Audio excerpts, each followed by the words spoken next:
Hey, hey, what's going on, familia, fam, my people, what's up, my friends, how you doing? Oh, no, seriously though, what's going on? I actually, so, hear me out, okay? I recorded a whole day, like a daily vlog type of deal, right?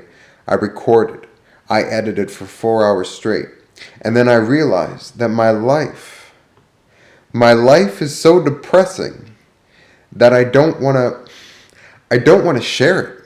I don't want to share it right now. Like my life is so sad and it's so mundane and it's so full of nothingness that the only time that I would want to share with you guys are the times when I'm just in my house by myself chilling. This is the best time for me.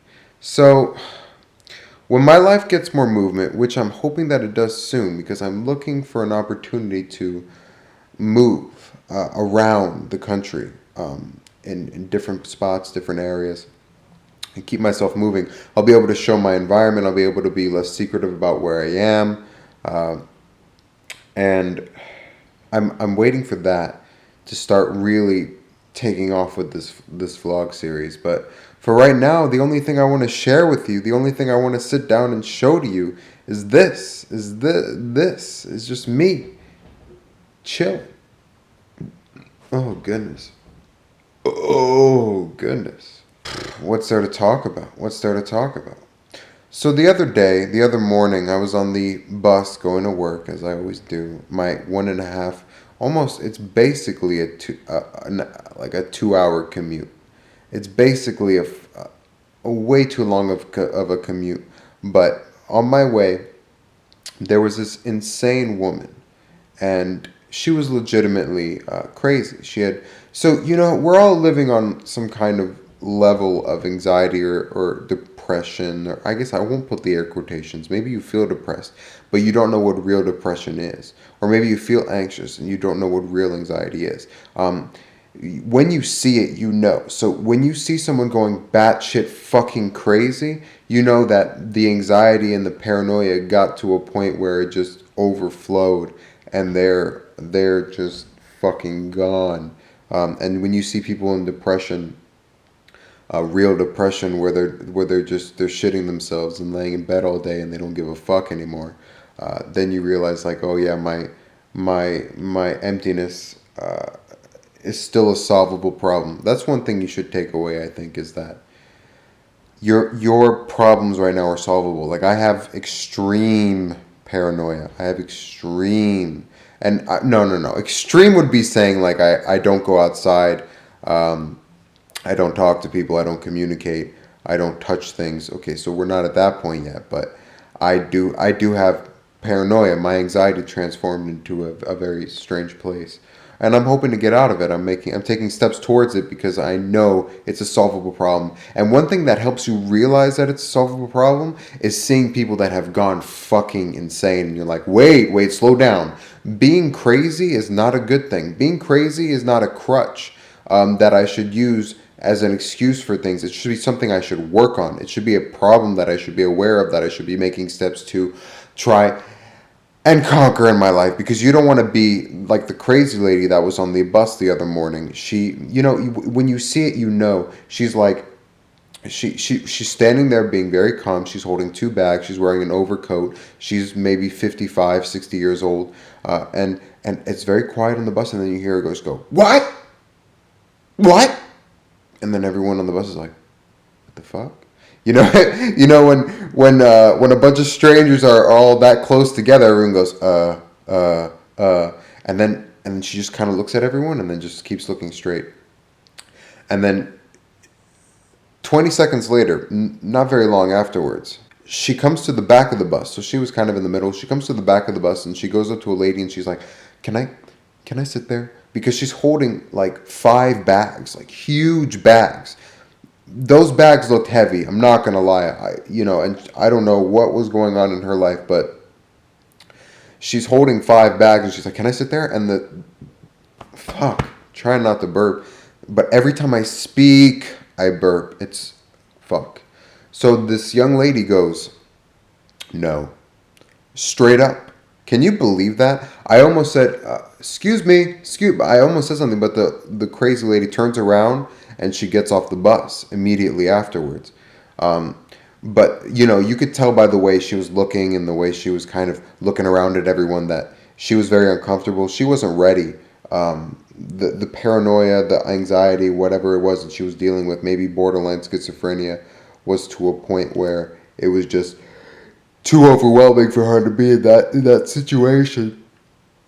But I did not approve of that young lady, like in 22, 23 years old, and saying no.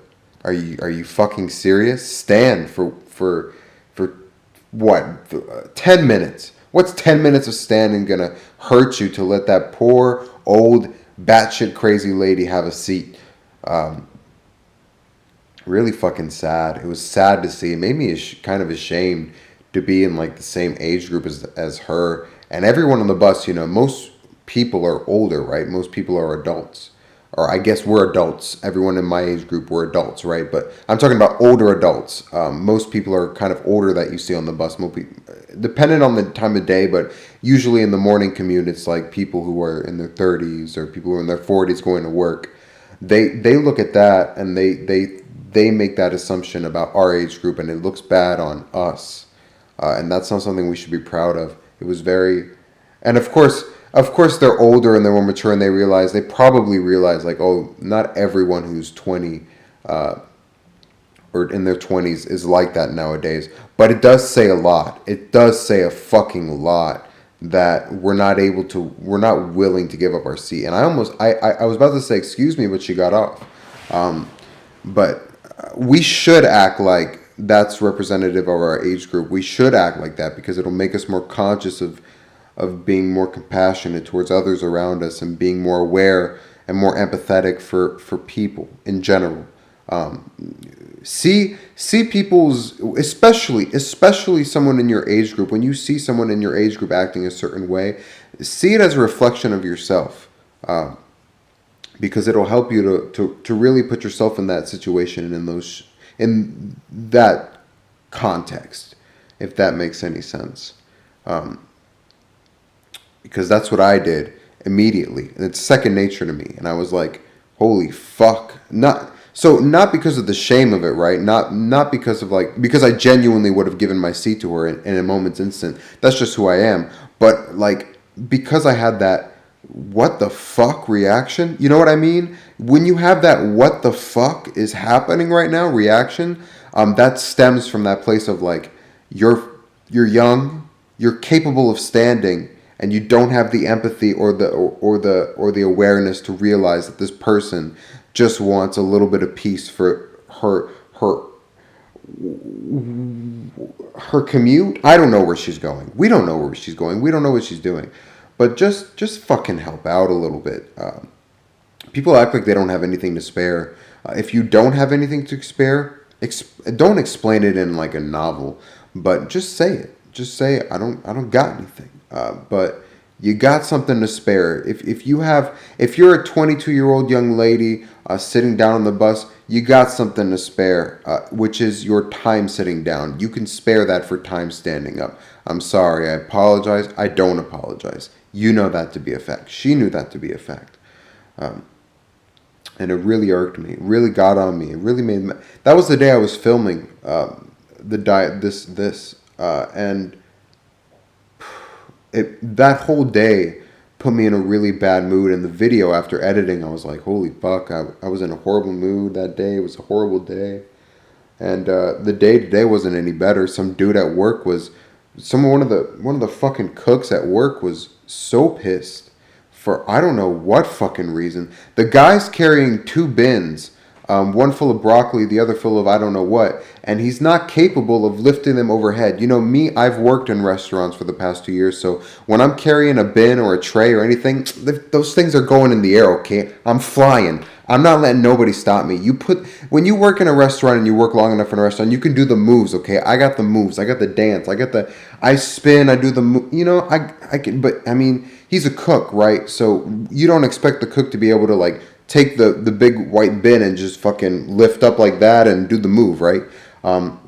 but he's coming at us, and it's very fucking small kitchen. I don't understand, and it pisses me off, but we're not going to get on that.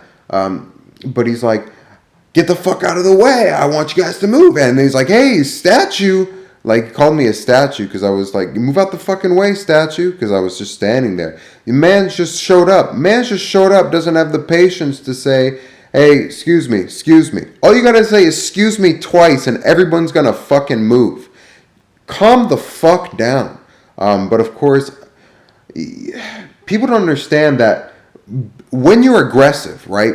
So this is a point that I want to make, because people are aggressive in the wrong instances.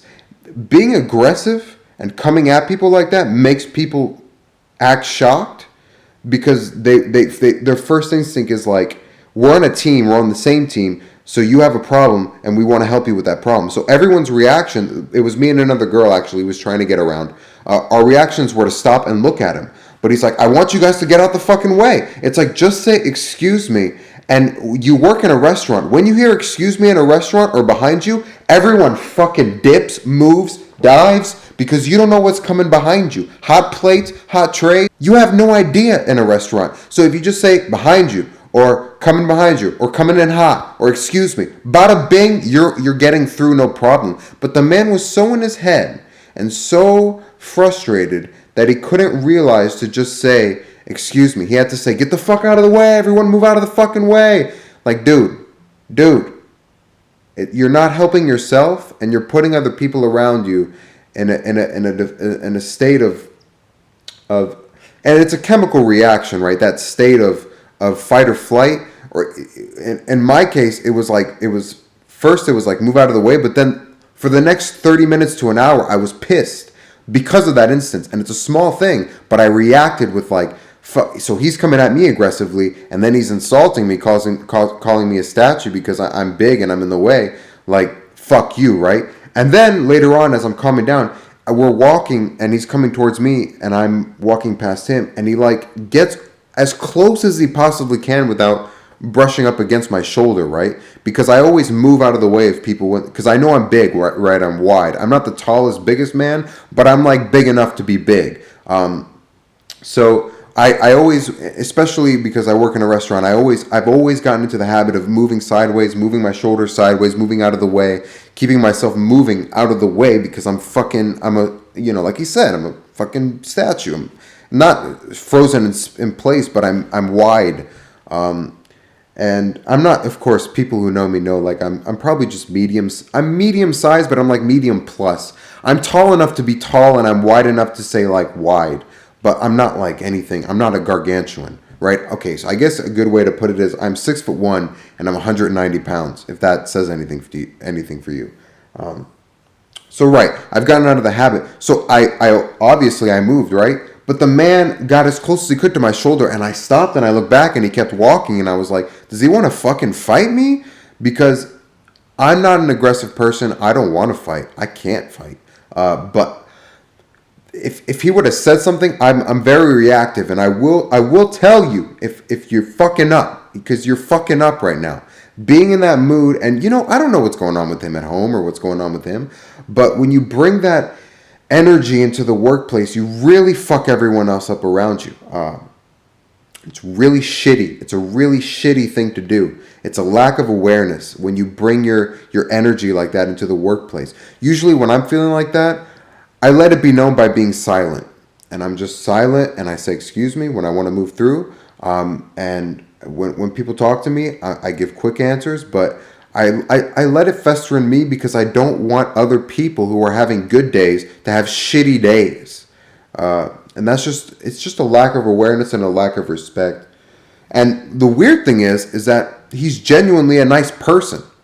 Usually, he's in a good mood, and he's a nice guy. So maybe that day he probably was having a bad day, right? And that's where the understanding comes on everyone else around us to all be like, all right, he's having a bad day. Even one of the girls was like, hey, stop getting all frustrated, man. You're going to make me, I don't remember what she said. I was walking too fast, but and I saw him smile, like, okay, yeah, I'm having a bad day. Everyone has those days, but just try to remember in life for you moving forward, and for me, so I'm giving myself a reminder as well, like, when you're having that bad day, Keep it inside you and then take it out somewhere else. Don't bring that to other people around you. They don't deserve it. People really don't deserve it. People genuinely have problems and real shit going on with them. And you don't need to add to that. So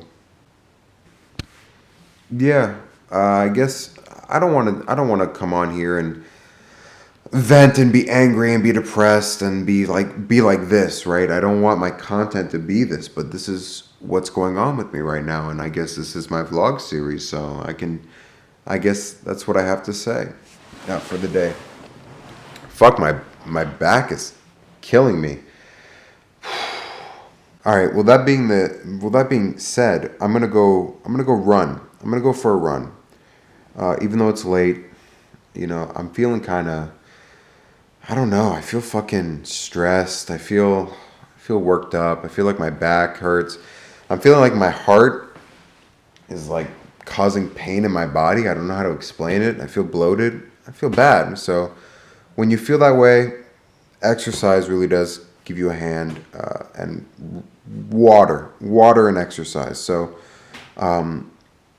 that's kind of, I guess that's how I'll spin it positively, right? Like, be proactive. And I'm not just going to be a hypocrite, and because I'm in a bad mood, I'm in a stressed mood. I'm not in an anxious mood, but I'm in a bad mood. I'm in a stressed mood. I'm going to go out and be proactive. I have a problem. I'm going to solve it. Check out the moves while the DJ. All right, cool, guys. Great. I'll talk to you guys soon, okay? And I hope you guys are doing good. I hope you guys are genuinely doing good out there. I hope you're trying to stay happy, being proactive about your situations, and staying sharp. Staying sharp as a knife.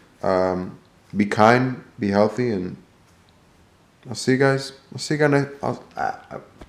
see. I'm sorry. It's strange. You know what's super strange is that when you're having a conversation with someone, you won't slip up on your words. But whenever I'm talking to a camera, I'll slip up on my words. Isn't that? I wonder what that is. What do you guys think that is? Let me know. Let me know. Okay. See you. Bye.